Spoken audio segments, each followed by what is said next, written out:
skincare does not have to be expensive to be effective. Our skin likes a consistent, diligent routine. And if you're doing it morning and night and using products that are right for your skin, you will see results. Skin cancer is a modern day problem because the majority of my skin cancer patients, like 99% of them, are over 50 or 60 years old. It's not because of the sunscreen. It's because they are literally living on the beach and they are farmers or they are boaters or they are fishermen, and it's in their sun-exposed areas, and they're in people who admittedly tell me they are not and have never worn sunscreen. What do you think is like the biggest mistake that people do when it comes to trying to be aggressive with their skincare routines? The biggest mistake people make is...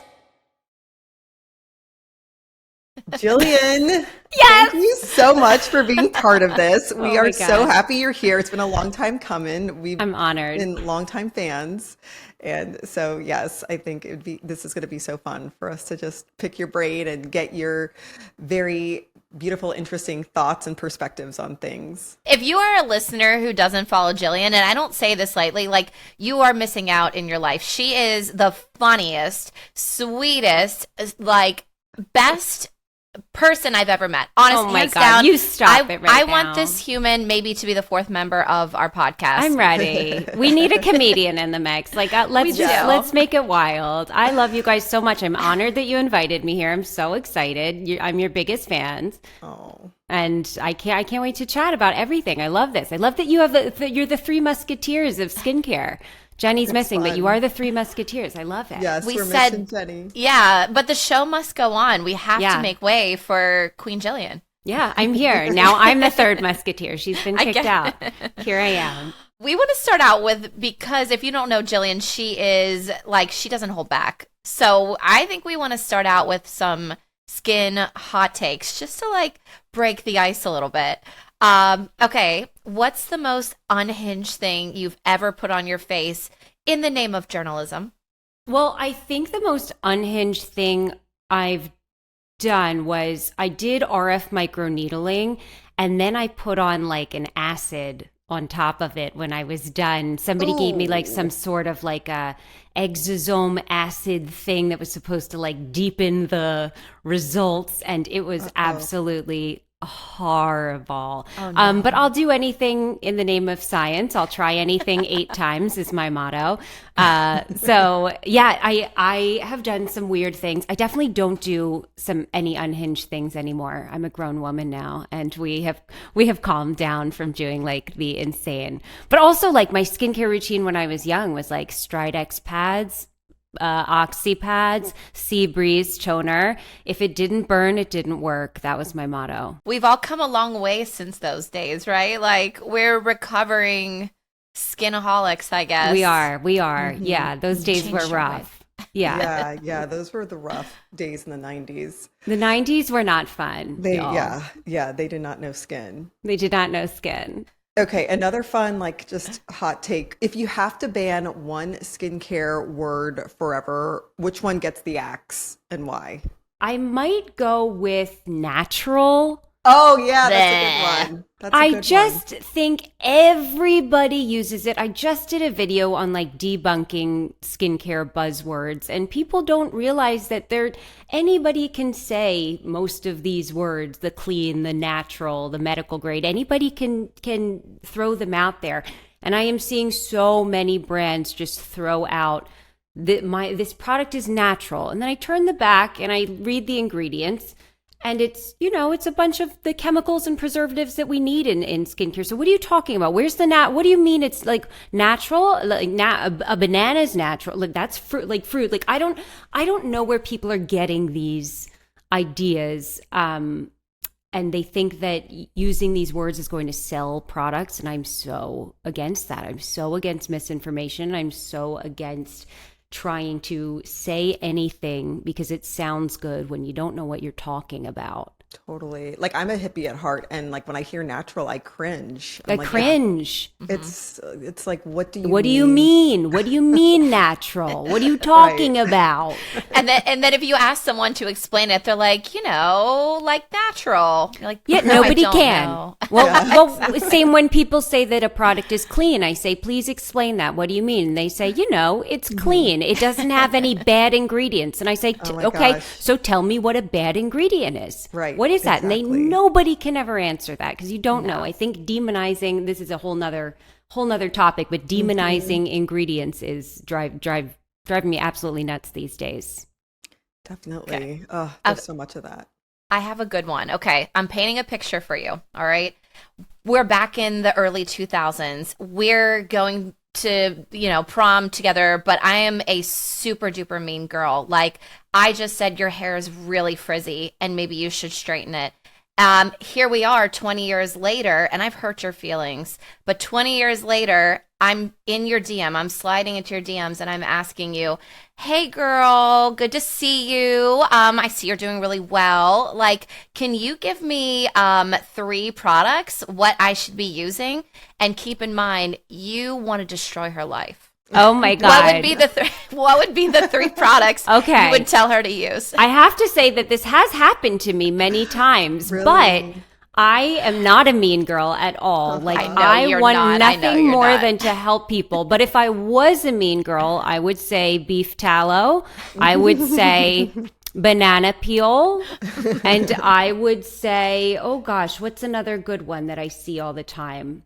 I don't know. Let's just say beef tallow and banana peels. I would say those 2 things will cure your acne and fix your skin. But I would never say that. We know that. We know that. You are honestly such a girl's girl. You're everyone's girl. You would just simply be like, hey girl, glad to see you're doing well too. Yeah, I do. That has happened. And I said, oh my God, I'm so glad to see you. I'm so happy you're here. Let's fix your skin. Nothing brings me more joy than that. I don't care. I don't, bygones be bygones. I don't Love care. that. Yeah, Love that. yeah. Wait, I have to say something funny about the banana peel. Yeah. I fear that it's partially my fault that it's so popular. no. Because It my is. first It is. viral video in 2020, and I remember on TikTok, like I grew like 300K followers overnight. I showed my mom using a banana peel. And I was like, what the hell? This is hilarious. Let me film this. And then like I went in and talked about like potential benefits that that you can get with the banana. But obviously I did a follow-up video too and said, like, this is fine if you aren't allergic to bananas. This is not going to compare to any skincare product. But it's just funny because so many people started using banana peels after that so video. it's you. And So so you're it's a the dermatologist. It's a dermatologist who Okay, brought so that to the now I'm going to forefront. tell everybody you are the reason that I spend so much time debunking banana peel skincare. I love that so much. I didn't know Isn't this. that hilarious? And now I Oh have my to God, go. No, I'm it's kidding. so bad. That is So so funny. I had no idea. Yeah, That's so funny. It was so funny. And then people are now talking about it like on Drew Barrymore and like anyways, it's so funny. Wild. Listen, Yes. I am all for doing whatever you want with your skin. We have autonomy over our bodies. It's beautiful. You can do whatever you want. But when people say that fruit is natural, so it's better than skincare, which is formulated for your skin, that's where I have an issue. I have an issue with people trying to sell you a lie. That's my issue. 100%. And I love that you stand for that. And I feel like you're fighting the good fight there. Oh, I'm trying. It's so hard. Okay, another fun question. Yes. What is an ingredient that you cannot live without? Oh my God, I just posted this today on my Insta story. Oh. Beta Glucan is, I think, one of Love my it. It's I one love of my Beta Glucan. favorite ingredients. It is so good for redness. Nobody knows the wound healing properties of it, the antioxidant properties. It is absolutely amazing. And I still have very bad contact dermatitis. And I got patch testing a while ago. But before I knew what I was actually allergic to, I was trying everything everything, and I didn't want to be using my prescription hydrocortisone every day because you don't want to do that, right? So I found this amazing Beta Glucan serum that's like 30% Beta Glucan, and it changed my skin when I would have a contact dermatitis or rosacea flare. And now I am like the spokesperson for Beta Glucan. I love it so much. People don't know about it. I feel like it's so underrated, but it's so a supportive underrated ingredient in a lot of products, and It is. it really does a lot. Like, I think it's so great if it's a supportive ingredient in like like an acne spot treatment, like, because you need so much soothing and like skin barrier protection at the same time. Yes. It's fantastic. Superior to hyaluronic acid. Like, it is just that, girl. I love it. I love Beta Glucan. What are your favorite products that have Beta Glucan? So the one that I found that I used a lot was from iUnique, which is a K-beauty brand. It's the iUnique Beta Glucan serum. It's like $19. It's fantastic. It only has 10 ingredients, and the first one is it's like 30% Beta Glucan. It's just drenching your skin in Beta Glucan when you have redness, and it really calms it down immediately. Also, the peptide serum I use, which is P46 from Dr. Bo, has Beta Glucan, and I love it. It is so good also for redness. I really think we're going to start to see a lot of peptide serums, and vitamin C's, even using this ingredient to combat redness. Do you think that hyaluronic acid should watch its back? I mean, is it out? I think hyaluronic acid should never be something used separately. Like, I don't think you need it. Hyaluronic acid is in so many serums and our moisturizers. It's in everything. I don't think you ever need a separate standalone hyaluronic acid serum. There are so many things that are, in my opinion, superior and better to use. So, hyaluronic acid isn't going anywhere, but do we need this separate hyaluronic acid serum? No. I'd rather have you use a separate beta glucan serum or something else that does more. Yeah, there's a lot of amazing hydrating ingredients that Yeah. people don't know about. Hyaluronic acid would just happen to get lucky and just happen to get the marketing. Is just lettuce. Like, people don't know the smaller lettuces, but it's like one important, I don't know why I used lettuce, but like, it's like, Yeah, it's like your basic skincare ingredient, but like beta glucan is like your arugula salad, there you go. You're getting the lettuce reference. In my mind, it was good. Okay, yeah, exactly. Gem. Yeah. Oh, yes. Oh, good. Oh, good. Yes, I love that. I think people, we're still... hyaluronic acid is something that was like, popular and talked about for a long time, and it's a great ingredient, but there's newer things, and it's our job to educate on them, We talk a lot about healthy skin from the inside out, but sometimes your skin needs a little extra science-backed support. That's why we're so excited about SkinCeuticals AGE Interrupter Ultra Serum. Yes, this double patented serum is clinically proven to visibly lift skin up to 18% and reduce wrinkles by 16% while boosting smoothness by 54%. It targets 4 key areas from face to neck for that firmer, more sculpted look that we all love and strive for. And it's not just about lines and sagging. As our lives change, whether it's age, waist shifts, or lifestyle, our faces sometimes have a hard time keeping up. Think of this as this facelift in a bottle that's dermatologist tested for all skin types and tones. For even more powerful results, it can be paired with the AGE Interrupter Advanced and in-office ultrasound treatments, an integrated approach that's been physician tested to reduce skin laxity. And we've been genuinely impressed by how elegant this formula feels and how visible the results are. If you're ready to give your skin that lifted, resilient glow, check out SkinCeuticals AGE Interrupter Ultra Serum. Get facelifted with AGE Interrupter Ultra Serum, a visible lift in a bottle. Find it at skinceuticals.com. Well, like, speaking of all of that, I think I want to peel the curtain back a little bit, because I've just started to learn more about you. And every time I meet you, every time I talk to you, I'm just more and more shocked about who you are. Like, you are, back to like our vegetable references, you're like an onion, okay? In the best way possible. You have so many layers to you that I think people are like, who is this wonderful human? Because you're not a dermatologist, you're a skincare enthusiast, but you are one of the most like vocal, respected voices in the community. But where the hell did you come from? Thank you. Who are you?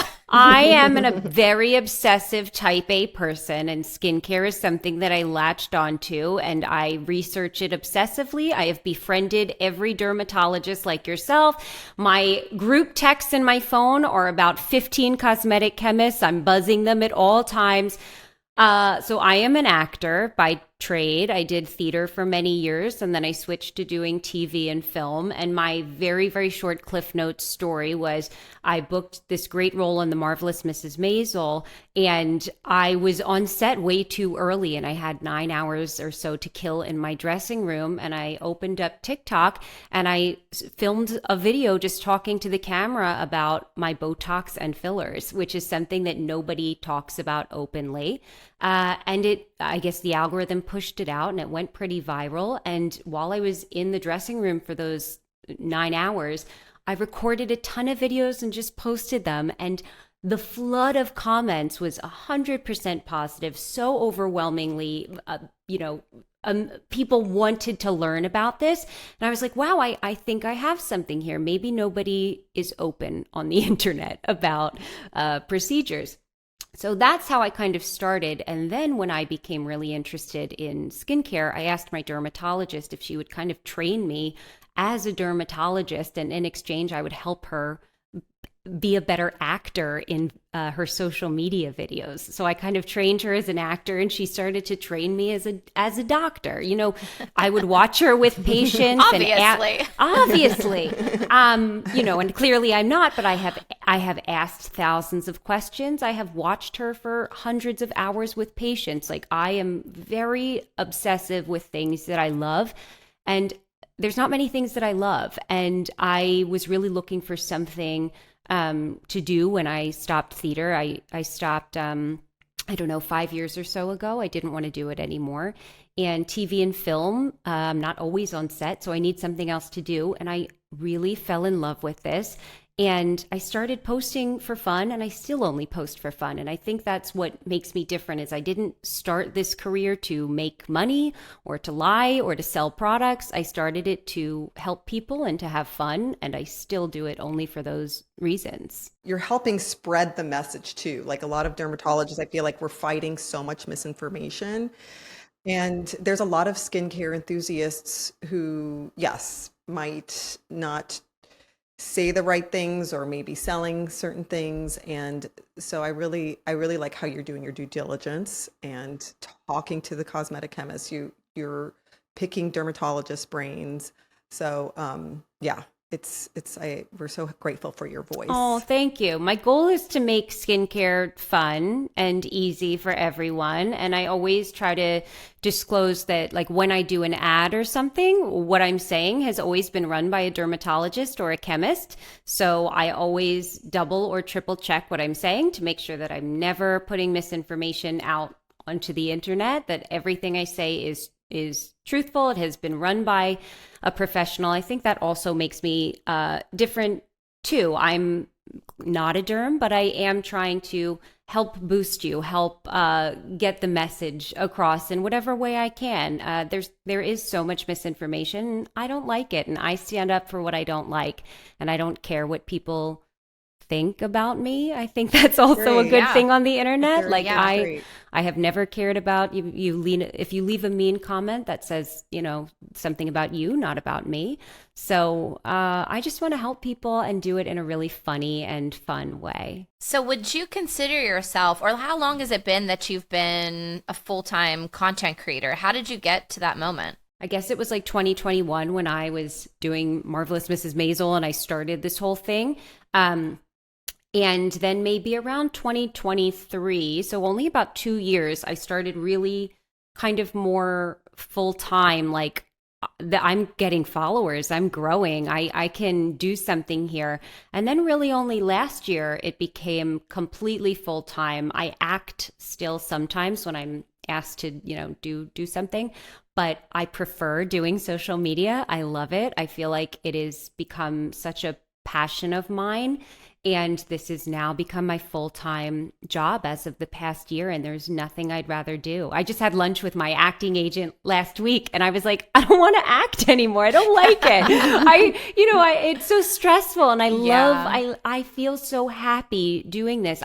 Educating and this just, it feels like what I was always meant to do. Totally. Was there something that you felt like you learned that you didn't realize? Like, what was a huge, like, whoa, shift in what you thought about, maybe whether it was skincare or something related to skin health in the last few years? I think something that I find really interesting is, this might not totally answer your question, but when I get approached to do ads and the briefs tell me that I should filter my skin in the after to make it look better. Oh my God. I just had a brief last week that said I should use the old filter on the before video and then use the young filter on the after. Stop. That's so yeah, and crazy. They want me to say things that I know are not true. And then I see these videos being put on the internet by other creators because we all get the same briefs to say. I don't even remember your question, Mamina, but no, I want to go into like this. I just something that's surprising that you've learned in the last few years. That has surprised me, and what has also surprised me, I guess, is that nobody fights back. I see these briefs being put out by other creators that don't know skincare or don't care about it, and I'm not putting anybody down at all. We all have a place here, but I am just so passionate about not putting misinformation onto the internet. It surprises me that I don't see many people fight back. I turn down a lot of ads because they don't align with my morals. And I think it just surprises me that I would never tell somebody to take something or not take something. But I will turn things down if they don't feel right. And again, I didn't get into this for money. I don't stay in it for money. So I think that's really interesting to me to see how shady brands are willing to be with influencers. You might not get it because you're dermatologists, but on our side, the briefs that we get for to make videos is sometimes kind of appalling. You're actually not the first person to say this. Oh, really? Right. Oh, Yeah. interesting. I think we get different briefs though. Well, here's the thing. I think and I know you do this too, but I usually filter out what is like a legitimate company or brand that I trust for the science, because we know a lot of these brands and we know a lot of them that put the science and the work behind what they put out there. So that's already filtered out a little bit. And then I actually see a lot of the opposite. All of the, most of the briefs I see will say, do not use a filter. Make sure you state at the beginning that you're partnering with us. You put it in a hashtag at the top. You put it in the first line. And I would say the majority of briefs are like that. But some, maybe non-American brands don't have to follow the same rules. And so they'll have bigger. Right. They go haywire. They go wild. Yeah. They go big with it. Exactly. Yeah. It's so interesting. So that's something that I'm definitely, as I do this full time, I'm seeing like, this is really the Wild West sometimes on the internet. And I don't want to add to that chatter. Yeah. It makes me wonder because, a thing that I'm about, and I think you all as well, is to not spread negativity. But for something like that, I wonder, do we call out a brand that does that? It's interesting. Yeah. I am not, put them down, yeah, I am not a fan of talking poorly about brands or products. Even sometimes brands will want me to compare their product to another, and I won't do that. I am trying to, when I go against misinformation, I can go against it in a way where I don't name brands. I just don't feel comfortable putting down a business. And I don't know, maybe other people do, and people see that as like shying away from, what I should be doing, but I don't care. I don't feel comfortable bashing a brand. If a product is really bad, I'll be like, I love some products from this brand, but this one did not do it for me. This is why I didn't like it. But I try to never get mean or nasty. That's just not who I am and what I want to put out there. And I think a lot of that also, I completely agree. And I think that should apply to a lot more things on the internet because there's already so much negativity. Like, especially when it comes to being in the space that we're on. The last thing we need to do is to continue to degrade that trust amongst people, like professionals like ourselves. And so I hate when I see other colleagues talk, in online about other colleagues and start this like war online when it's just unnecessary. And so I think there's just already so much negativity and anger and mistrust that the last thing we should be doing is, bringing other people down. Yeah, that gives me a bad taste in my mouth. I've seen multiple times like derms speaking poorly of other derms, chemists speaking poorly of other chemists, influencers putting down other influencers. That is not something I will ever get involved with. I will ever approve of. I just don't think that's the type of thing that we need to be doing. There's, again, so much negativity already out there. We don't need to add to the pile. 100%. Well, we want to also pick your brain a little bit more about skincare too. Okay. So we'll shift gears a little bit. We're all big sunscreen fans. We're obsessed. And I know you frequently emphasize sunscreen being a non-negotiable. Yeah. I don't think that there's enough. I don't think you can emphasize the importance of sunscreen enough. Yeah. Given how many people seem to hate it.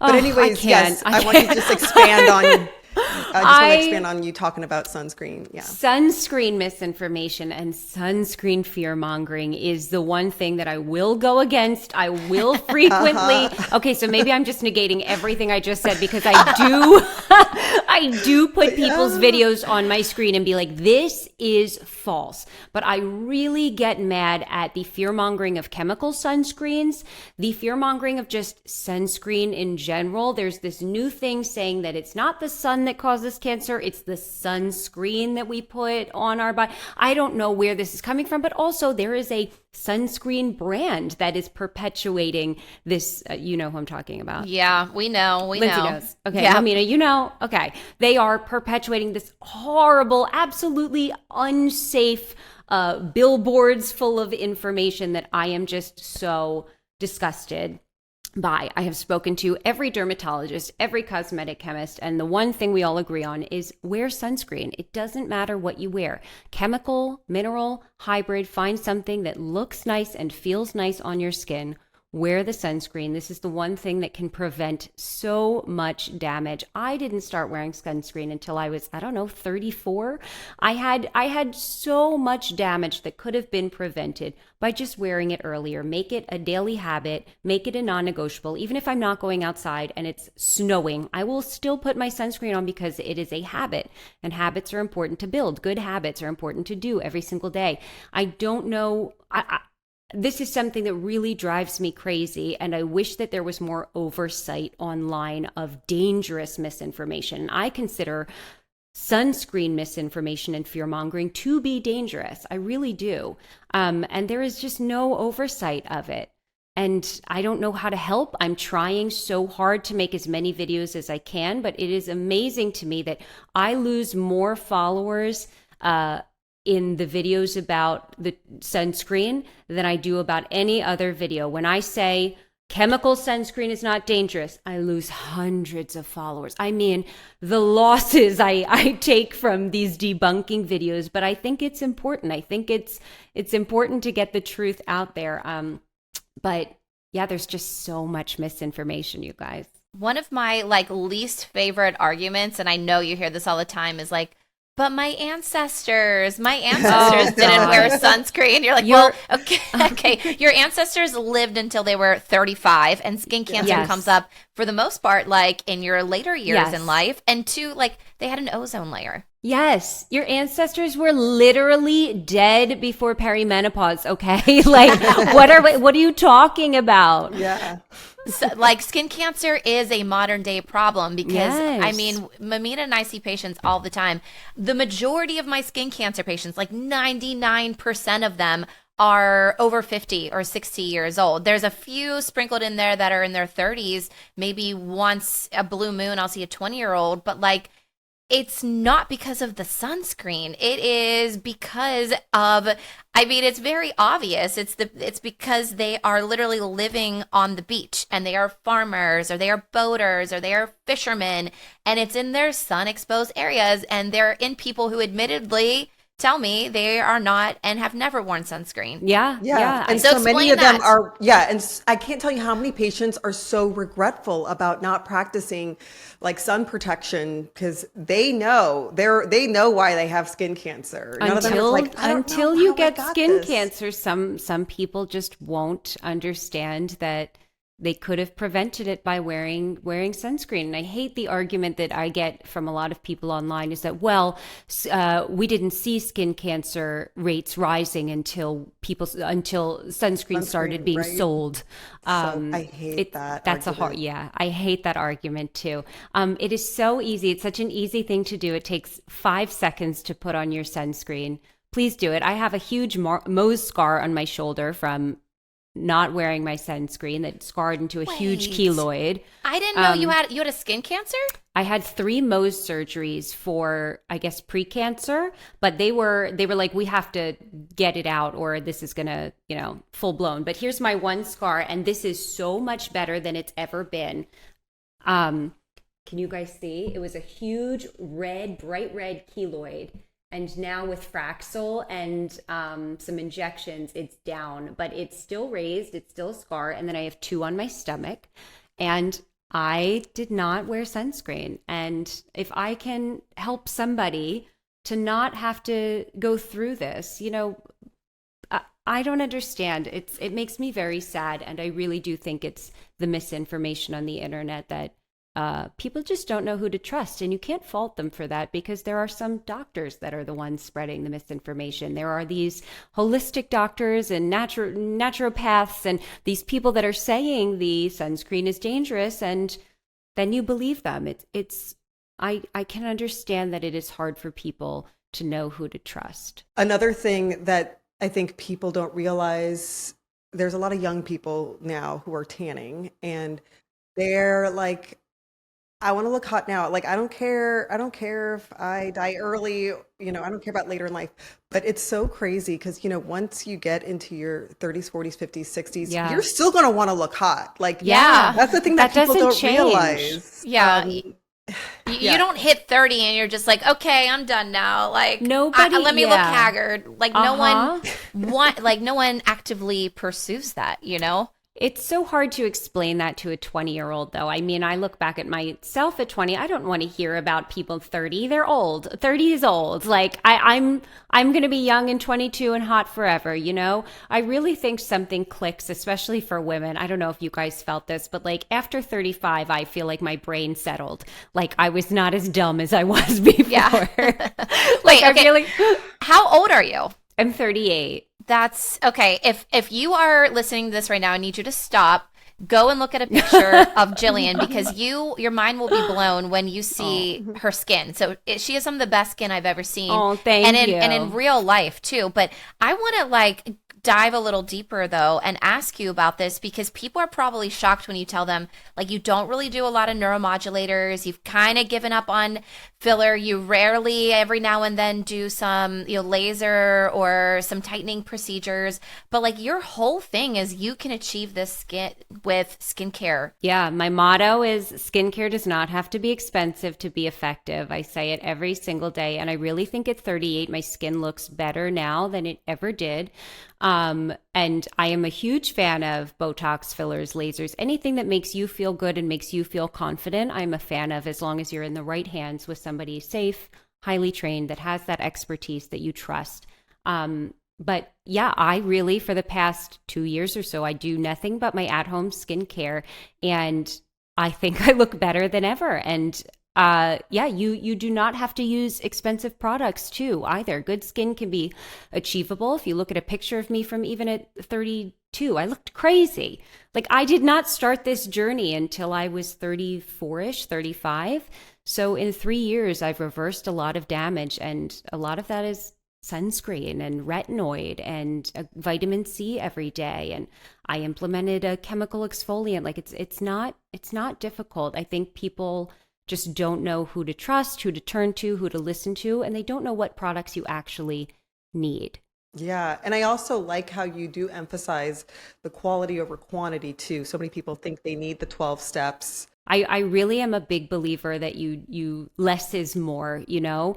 I wash my face at night with a Vanicream cleanser, always have. I use my retinoid, my tretinoin 0.05%. I use Estera or Vanicream lotion. Like I can easily do just like a 3-step. I think let the stars be the star. You know, nothing will get you better skin than sunscreen and retinoid, in my opinion. So yeah. if you're Preach it. consistent, yeah, you don't need these wild, $300 retinol serums from these bougie brands. You really don't. A prescription for tretinoin is $10, and it's the best. Or get Differin gel for $13.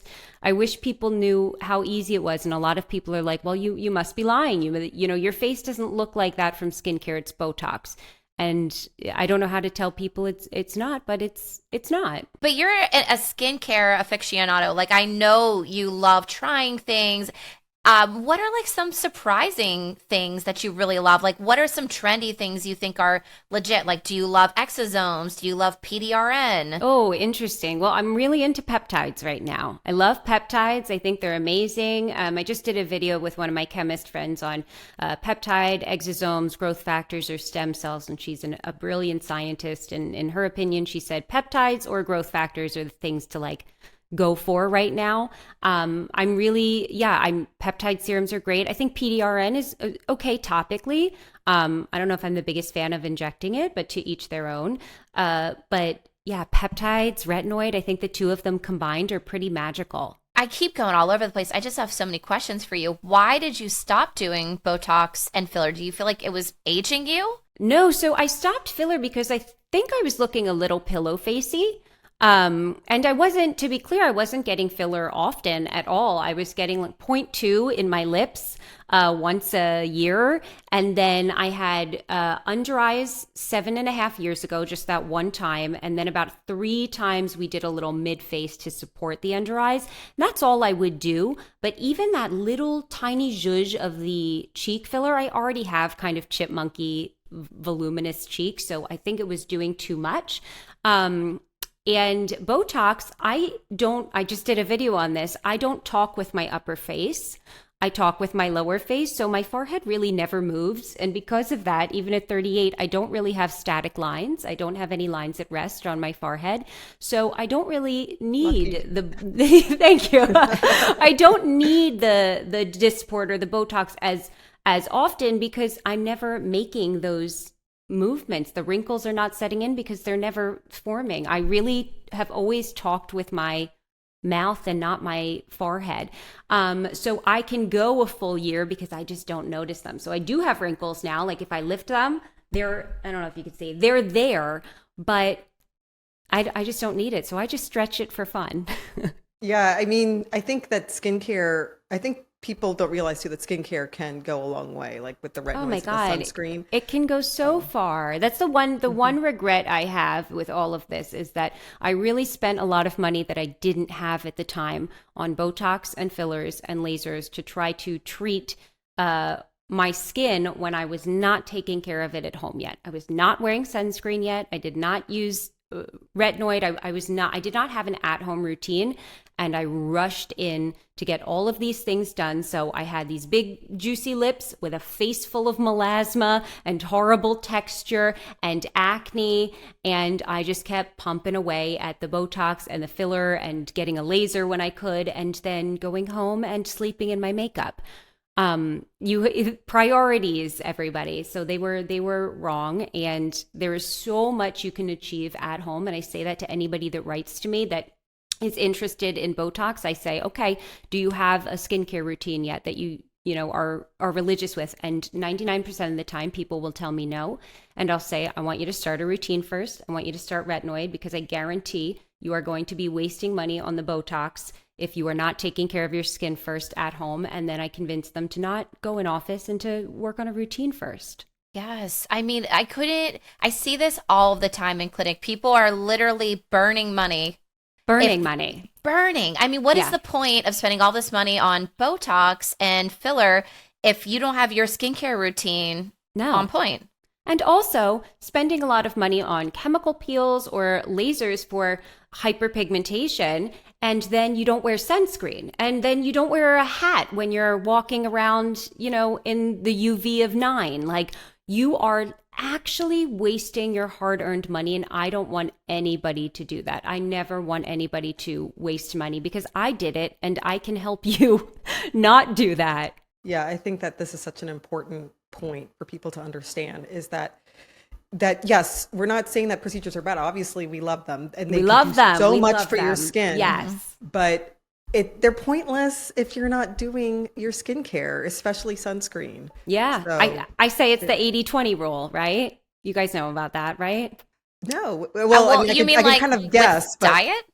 No, it's like 80-20, like 80% of your routine is your skincare at home, and then the 20% is the in-office things that you can't achieve at home. Maybe, did I make that up? I don't know. Maybe. Maybe. Well, that's what I think like about that. eating. I'm like, oh, if I eat Yeah. 80% clean and 20% what I want, then it's fine. So there you go. So just use it to skincare. 80% of the work is done at home, and the 20% that, you can't, the static lines aren't going to go away with your retinoid. They might soften, but like, you need a neuromodulator for that. So that's the 20% that can't be addressed, but you want to make sure that your skincare routine is absolutely flawless before you go and spend the big bucks, in my opinion. Okay, what do you think about the claims of like Botox in a bottle, or where people are taping their face in replace of Botox? The only Botox in a bottle is Botox that comes in a bottle. That says Botox on it. That is Botox in a bottle. Amen. There's nothing else that replaces Botox. I do not No. like that claim. There are some great things that can temporarily plump or have like a little plumping effect, like volufiline and some other ingredients that can there's be, like neuropeptides that can like relax your muscles. Yes, and they're great, and I love that. But nothing replaces Botox. There is no Botox in a bottle other than Botox in the bottle. That's it. Yeah. Should we say it louder for those in the back? Nothing replaces Botox. It's so true. It's so interesting to me because people are willing to spend hundreds and hundreds and hundreds of dollars on topical skincare that claims to be Botox, but won't get the Botox. If you don't want Botox, I get it. That's okay. Then just use your retinoid. Stop wasting hundreds of dollars on these silly products that won't help you. It drives me nuts. And face taping, I think you can do whatever you want with your face. I think if you are somebody who talks with their forehead a lot or emotes a lot when they sleep, if that helps you maybe not move your forehead or not move your face, totally fine. The issue I have, though, is a lot of these face tapes, you can't use skincare underneath. They have to be on like clean, dry skin. And I would much rather you use your skincare than tape. I have a lot of followers that do use face tape, and I say, so what's your nighttime routine? And they say, well, I wash my face and I put on my face tape. And I say, okay, well, you can do that if you want. I would prefer you use a peptide serum and then a retinoid and go to sleep like that. But, to each their own. I can only lead you to water. I can't make you drink. And I think people are so hyper-focused on wrinkles that they, miss the bigger picture. And I think this is one of Dr. Idris's big soapboxes is like, you look at somebody and they, maybe they're looking older than they feel like they should. And one of the biggest things that ages someone is like the texture and the hyperpigmentation on their skin, which can be easily achieved and fixed by addressing it with skincare instead of hyper focusing on the wrinkles. So you take away the discoloration, you take away the uneven tone, and they immediately look like 5-10 years younger without addressing wrinkles. There is so much that can be addressed at home. And that is one thing that people hyper focus on. And I have a lot of people that hyper focus on laxity and sagging that come to me. And people just still don't understand that for actual sagging, loose skin, creams do not address that. I need to like say it loudly every single day. Like no Botox in a bottle serum will address your double chin or your turkey gobble. Like that is not how skincare works. It's amazing, but there's only so much we can do. And that's where, a nice plastic surgeon comes in handy. Yes, yes. That's something that I feel like I've learned so much as a derm is that finding that threshold of when we have to refer to plastic surgeons. And I feel like oftentimes that threshold is getting more low.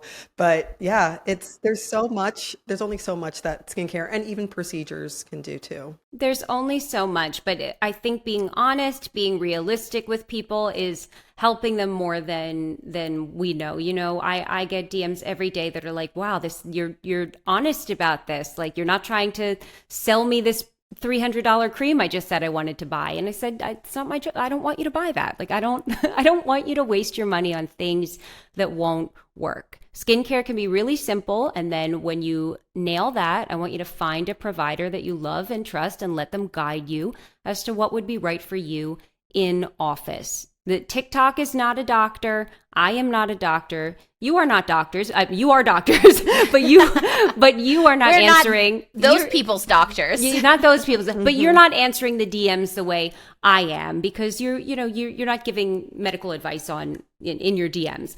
Neither am I. But my whole goal is to get you to go to somebody, get you to find somebody that you love. I can help you with your skincare, and then I want you to find your person that you love that can guide you with lasers or peels or a little Botox or something to make you feel beautiful.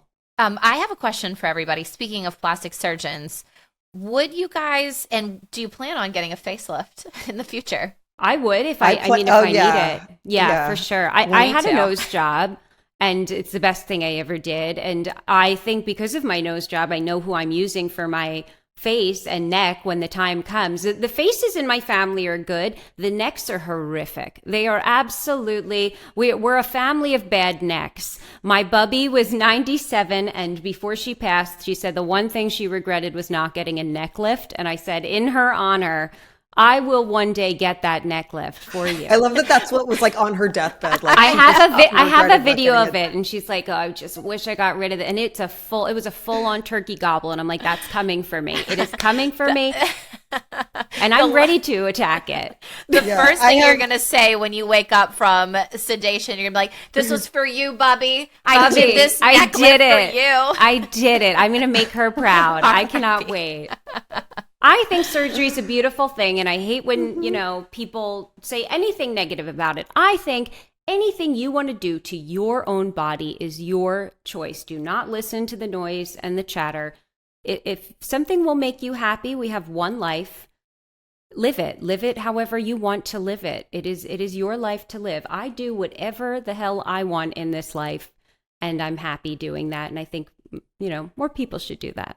But I think we also need to recognize and realize our limitations when it comes to what, like you mentioned, what skincare can achieve and what even a good dermatologist can achieve. I mean, there's only so much that we can do. And when you start to develop like tons of fat loss, you can't just keep pumping more filler into your face. I mean, it's fine if you want that pillowy face look. Like, if that's what you're going for, great. But if you are just trying to look like yourself, then I think for a lot of people, the answer is unfortunately going to be seeing a plastic surgeon. Yeah, 100%. I have a lot of people write to me too that get a full face of beautiful filler before starting their weight loss journey. And I say, oh, that might be a little backwards as you lose, the weight, the filler, it's gonna, you might have wasted some money, honey. Like plastic surgery can address a lot. That the sagging, skin laxity, I don't think people realize that is not a dermatological issue. That's not a skincare issue. That's a chop off the fat issue. Or lift it, yes. Or lift it. Chop it and lift it. I don't know. You like I'm just like pointing at my neck for this whole thing? I'm ready to go. Let's do it. This is for you, Bubby. This is for you. My neck. Oh, something that I appreciate about you, because just from what I gathered from watching your social media, is that you do tend to have more sensitive skin than the average person. And so I like that you're a huge proponent for, being gentle on your skin.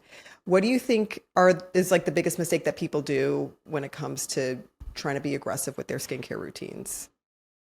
My sensitive skin is actually my contact dermatitis for the most part, which I recently had patch testing for. And now that I know my allergens, my skin is great. I have never been sensitive to things like chemical exfoliants, acids, retinoid. My skin loves them, drinks them up like water. Give me all of that. What I can't tolerate, it turns out, is like citrus, lemon, lime. Like I can't do those types of extracts, the natural things. My skin likes the chemicals. The mistake that I see people making more than anything is thinking that a higher percentage of an ingredient or something will give them better results. Getting the 30% glycolic acid peel pads and using them every single day because 30% is the highest, so that must mean that will give you the best results. And I try to stress that what's important is all of the ingredients together in a formulation, not singling out these individual ingredients. And being harsher doesn't mean you're going to get better results. Sometimes gentler and longer periods over time will give you the better skin. I am not harsh with my skin, and I still think I have very good skin. The retinoid's doing the hard work, and then I use a gentle chemical exfoliant 3 nights a week. You don't need to try to destroy your skin to bring it back, I think that's something I see a lot. I think that there's more awareness around that too. People are realizing that our skin barrier is beneficial to us. Yeah, we don't want to hurt it. We don't want to wreck her. She is a goddess that she's a goddess. Deserves respect. She does. And if you mess it up, it takes a while to get back to normal.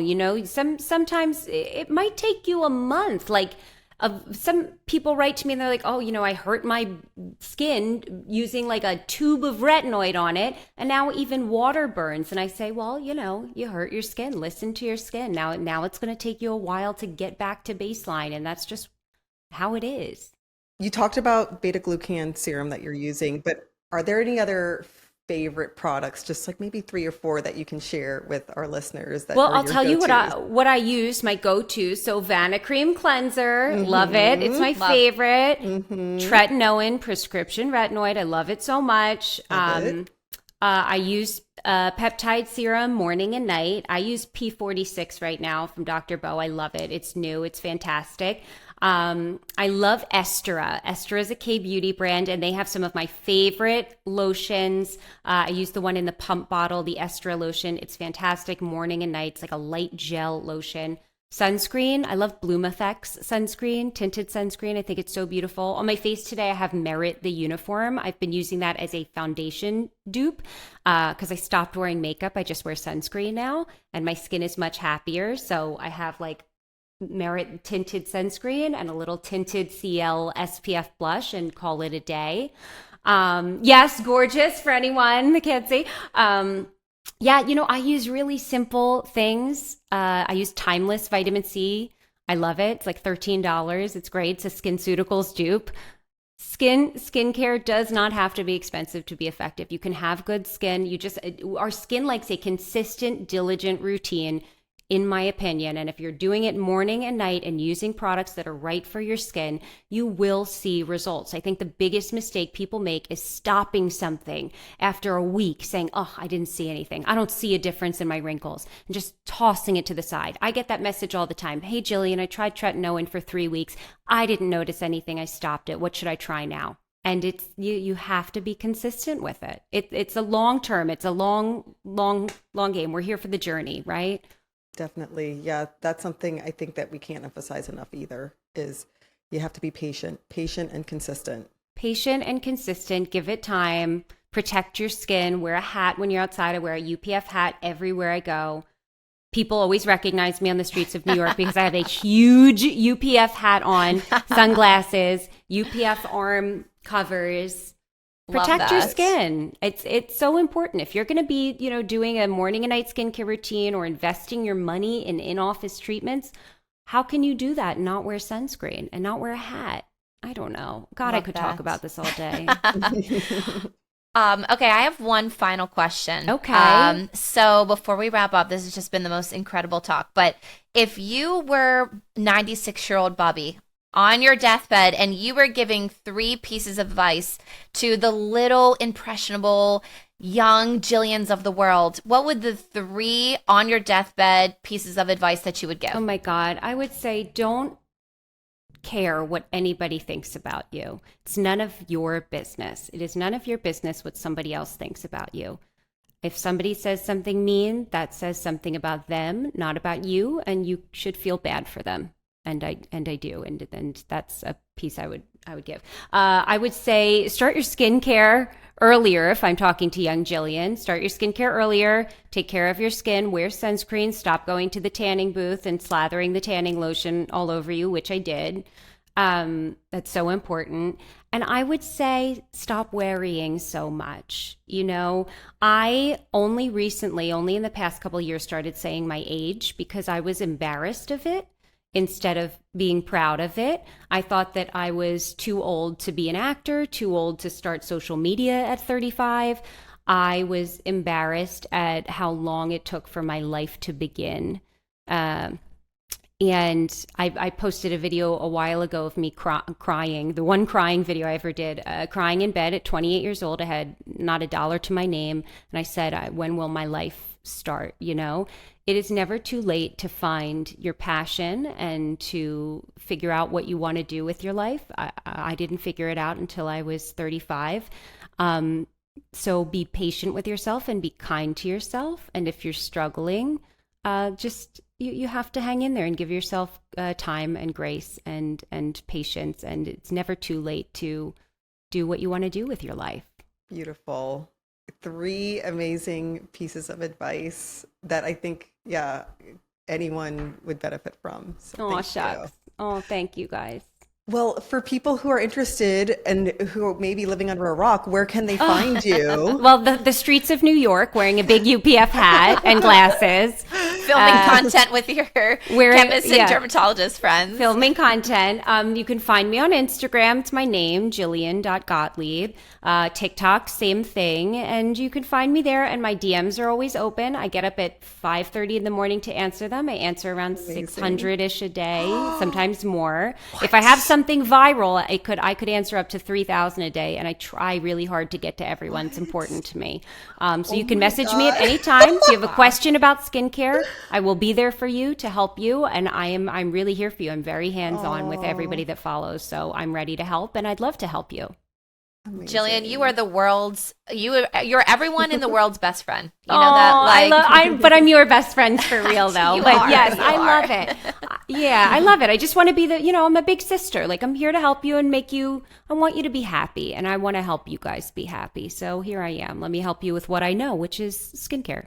Love that. Well, thank you from the bottom of our hearts. This has seriously been like the most fun podcast we've done. And we're so grateful for you coming on to the show. And for all of our listeners, you can tune in next week for a new episode of the Skin Deep MDs. Be sure to follow us on Instagram. You can also catch us on Spotify and Apple Podcasts. And we will see you next week. Thanks, everyone. Bye. Thank you. Bye. Bye.